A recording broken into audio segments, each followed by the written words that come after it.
Assalamualaikum warahmatullahi wabarakatuh. Perkenalkan, nama saya Diana Trisnawati. NPM saya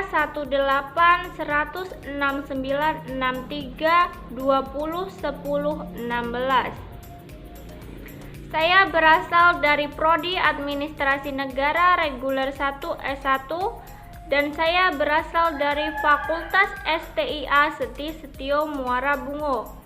Saya membuat video kali ini untuk memenuhi salah satu tugas mata kuliah kepemimpinan yang berjudul Kepemimpinan dan Organisasi. Baik, sebelumnya saya akan menjelaskan kata kepemimpinan berasal dari kata apa saja dan pengertian kepemimpinan menurut para ahli serta kepemimpinan secara umum. Baik, langsung saja. Kepemimpinan berasal dari kata pimpin, memimpin, dan pimpinan, di mana arti pimpin itu berbimbingan tangan turun menuntun. Sedangkan memimpin itu memegang tangan seseorang sambil berjalan atau memandu. Selanjutnya, pimpinan adalah yang melakukan kegiatan memimpin, memandu orang lain.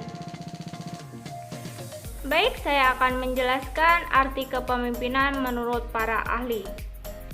Kepemimpinan adalah perilaku seseorang individu yang memimpin aktivitas-aktivitas suatu kelompok ke arah suatu tujuan yang ingin dicapai secara bersama.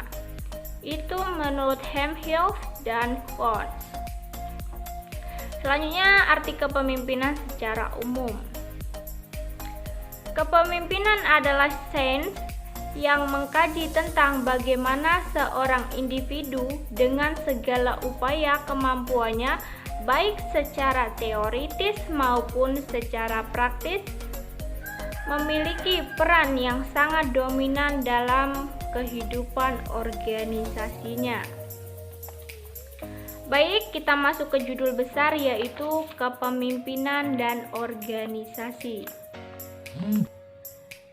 Kepemimpinan tanpa organisasi adalah wadah, maka hanya sebatas konseptual kepemimpinan.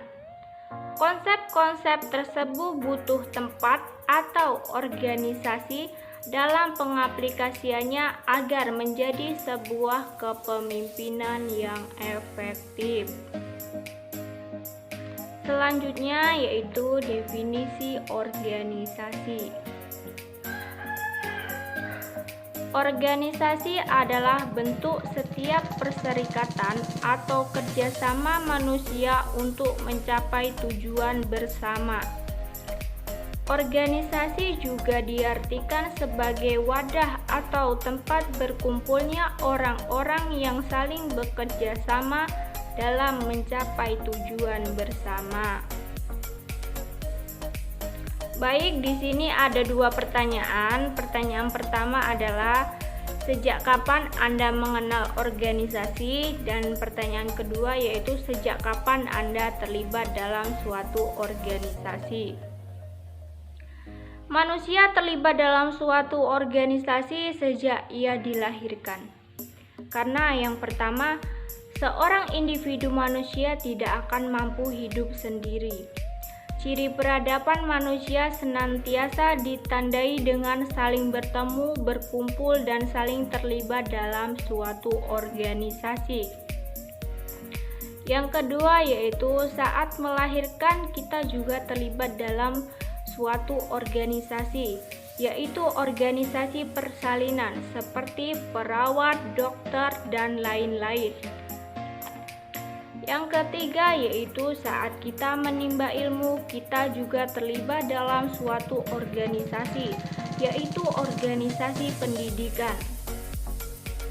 Yang keempat, bahkan saat kita meninggal pun, kita juga membutuhkan suatu organisasi, yaitu organisasi pemakaman. Selanjutnya, jenis organisasi. Jenis organisasi dibagi menjadi dua, yang pertama organisasi formal dan organisasi informal. Organisasi formal ini biasanya memiliki struktur yang tersusun dari amat baik, teratur, dan rapi. Kewajiban serta hak dari para anggotanya sudah diketahui secara pasti, bahkan tak jarang dalam bentuk tertulis. Contoh organisasi formal antara lain adalah organisasi dalam pemerintahan suatu negara, atau organisasi yang mengembangkan suatu bisnis atau usaha tersebut. Yang kedua yaitu organisasi informal. Apakah organisasi formal itu sama dengan organisasi informal? Baik, kita bahas ya. Jawabannya berbeda dengan organisasi formal. Organisasi informal ini kadang tidak memiliki tujuan visi misi yang spesifik. Karena itu, aturan-aturan pun kadang tidak begitu diperhatikan, sehingga sifatnya lebih fleksibel ketimbang organisasi formal. Contoh organisasi informal adalah organisasi yang berkaitan langsung dengan hobi sejenis. Contohnya seperti arisan sosialita pada zaman sekarang ya, ibu-ibu sosialita seperti itu. Ia kan memiliki hobi sejenis, hobinya yaitu arisan itu tadi. Selanjutnya yaitu kepemimpinan dan organisasi. Organisasi adalah suatu kelompok orang yang sedang bekerja ke arah tujuan bersama di bawah kepemimpinan. Itu menurut Davis pada tahun 1951.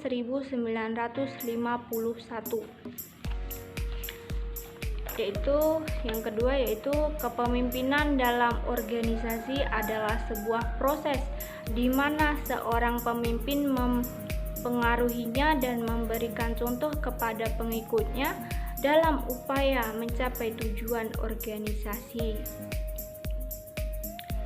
Baik, selanjutnya ada beberapa sikap kepemimpinan dalam organisasi yang perlu diterapkan oleh seorang pemimpin. Yang pertama, menjalin kedekatan dengan anak buah atau mendapat respek bawahan. Atasan itu sebaiknya menjalin komunikasi kepada bawahan secara baik supaya suatu tujuan perusahaan itu mencapai tujuan yang efektif gitu. Jadi atasan itu lebih memberikan respek kepada bawahan supaya sebuah tujuan organisasi dalam perusahaan itu tadi berjalan secara efektif gitu, ya. Yang kedua yaitu memberikan semangat dan motivasi atau dorongan positif kepada bawahan. Di sini sifat atasan itu memberikan dorongan yang positif kepada bawahan gitu. Seumpamanya bawahan melakukan kesalahan, atasan jangan langsung menghakimi, atasan memberikan sikap yang positif. Atasan menelusuri dulu salahnya di mana, ininya bagaimana kok bisa salah gitu. Seharusnya tuh atasan memberikan respek yang baik kepada bawahan supaya bawahan dapat mengkoreksi kesalahan dia di mana supaya kok bisa tujuan organisasi ini tidak berjalan secara efektif. Seharusnya atasan memberikan interaksi yang baik supaya tujuan yang telah disepakati berjalan secara efektif. Yang ketiga yaitu memberikan kepercayaan dan tanggung jawab atau jangan terlalu cepat menghakimi bawahan. Baik, cukup sekian materi yang dapat saya sampaikan. Kurang dan lebihnya saya mohon maaf. Saya akhiri, wabillahi taufiq wal hidayah. Wassalamualaikum warahmatullahi wabarakatuh.